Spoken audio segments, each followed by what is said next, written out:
Hello, I am Manisha Nadar and I'm here for week 4 discussion on the sociology class. The first question is, what were some stats associated with income and zip code that were initially presented in the video?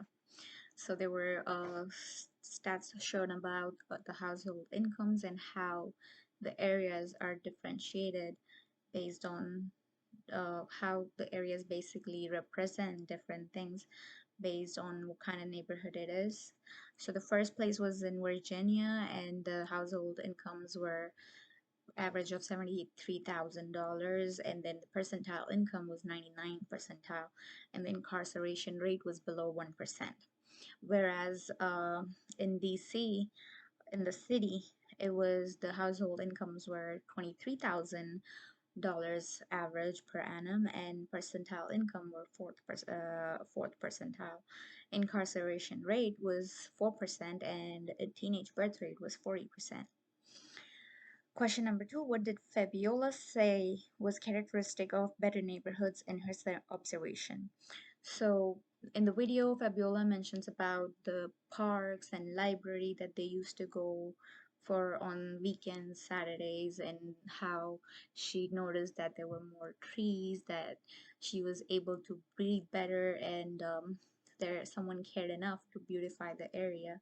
And typically, when we do even take an exit to go to different neighborhoods, just entering at the exit a lot of times you get a picture of what kind of neighborhood you're entering into because of the way they have maintained the roads in that area and stuff. That's from my personal experience. But in the video, Fabiola talks about the better amenities that they have in the better neighborhoods. Question number 3, what point did Professor Faber make about segregation? Who is responsible for segregation? So Professor Jacobs says segregation was an intentionally designed um, system, and it was designed by a wide range of policymakers from local to federal, and during the New Deal to save the homeowner loan corporations, basically to protect the housing market, which was in distress at the time. They came up with the whole segregation system. Question number 4, recall the social construction discussion from week 1. What is important about zoning forms having the word uh, Negro on the form, or from our week 1 discussion, sorry. So the week 1 discussion was about how science created morons, the experiment that was conducted by Dr. Henry Garrett, and he comes up with the study saying how imbecileness is hereditary, is genetical, and a person who comes from an ancestry of an imbecile mind is going to create future generations of imbecile minds. And this leads to where the government comes up with the law of forcefully making these people go through sterilization process and prevent them from having any children. So comparing week 1 to the week 4 discussion, um, the zoning forms make me feel like it's a social construct where they create a mindset, especially to the government, that these neighborhoods, this community, there's basically any effort put by anyone from outside to make it better because they just have it that this is how they are. You can't make it better. They are just genetically imbecile. They lack intellectuals. So people from poor neighborhood or housings or constructions, anything in poor neighborhood is meant to be poor because that's just how it is. It's a social construct, which kind of makes no sense. Um, Question number 5, what sociological theory did Professor Faber say created segregation? Um, so I reviewed the video about 4 times by now, but he does talk about structural racism and the whole concept of black isolation. That was the foundation of how this whole segregation system was created.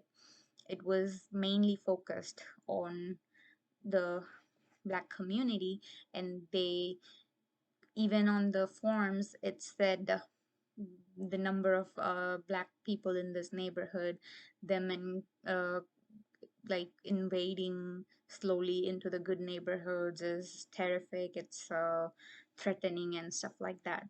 So I would say it's the conflict theory that suits in this scenario, because there's clearly inequality here, and clearly one group of people benefiting more by the inequality that's forced upon the other group of people.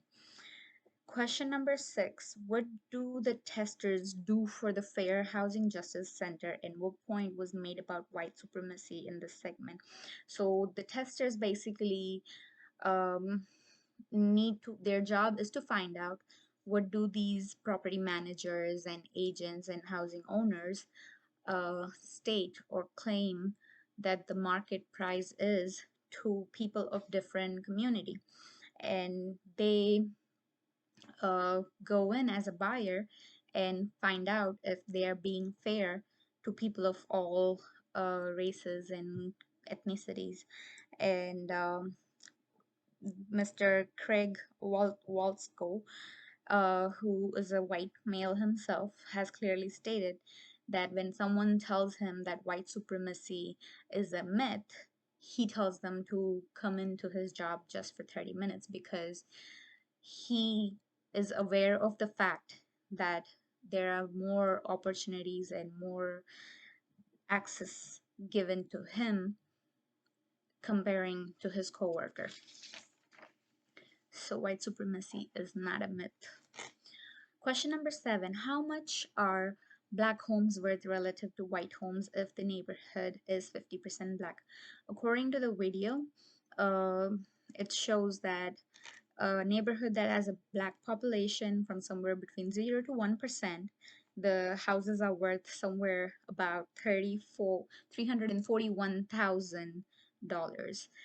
Whereas if there is a black population of 20 to 50%, the houses are worth about $211,000, which is a drastic drop. Whereas if there is a 50% or more black people in the neighborhood, it drops down to 184,000. Question number 8. In your opinion, how do we address social stratification based on the information presented here? So, social stratification is where population is differentiated into hierarchy um, of superposed classes, where, like they had in India back in days, there's the king, there are the ministers, then there are the people under them, and then soldiers, and then comes like people of like the poor class, and they had the untouchables, which was a horrible thing. These people were meant to do all the works, all the cleaning and dirty works for them, but they were not allowed to drink water from the same uh, river. They were not allowed to live nearby, and basically they had to struggle a lot more. And they're all Indians. They all come from the same place. They all follow the same culture, but amongst them, they still had this hierarchy. So, clearly from history and from present, it's obvious that social stratification is all about discrimination, and it starts from firstly how someone looks, that they start from how the person's hair is, what's their color, where they come from, what's their cultural background, and they use all these different uh, materials to discriminate as an excuse. Originally, these should be only things considered to identify. So let's say there is a person who is interested in running business, and they open a food chain, whereas the other person is interested more in cooking and that's their passion, so the person becomes a chef. Clearly, If the chef does not work for the business owner, they have no business. If some you may want to have a business, but someone has to put the work in for you to be able to run a business. If this person decides to go have their own business, be their own cook, the person who only has the skill of being a business owner is in loss. What I'm trying to say is treating someone unequally, treating someone unfair, and not giving them what they deserve for the hard work that they put in is not gonna help the society at all. The food chain, even the nature has, is designed a certain way. An eagle is gonna fly all the way up and look down on its target, its food, and aim for them.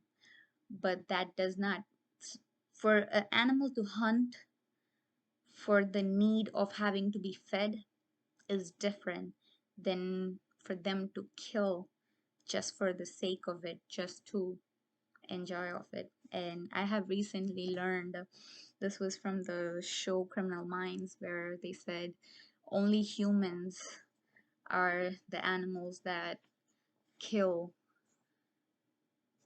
for the sake of it, and not for the survival. So this whole chapter and discussion that we had led me to reading a blog. It's a blog at adioma.com. I will attach the link in my video description, so you guys can go on. So I'm gonna try and show it. This video description here, it has the method how, for example, Jeff Bezos made to where he is. This like kind of says where he started from and includes all little paths of his life. So this is just an example. I might be wrong, and please do correct me if I am. He is a person who is one of the most richest person in this world. He got there.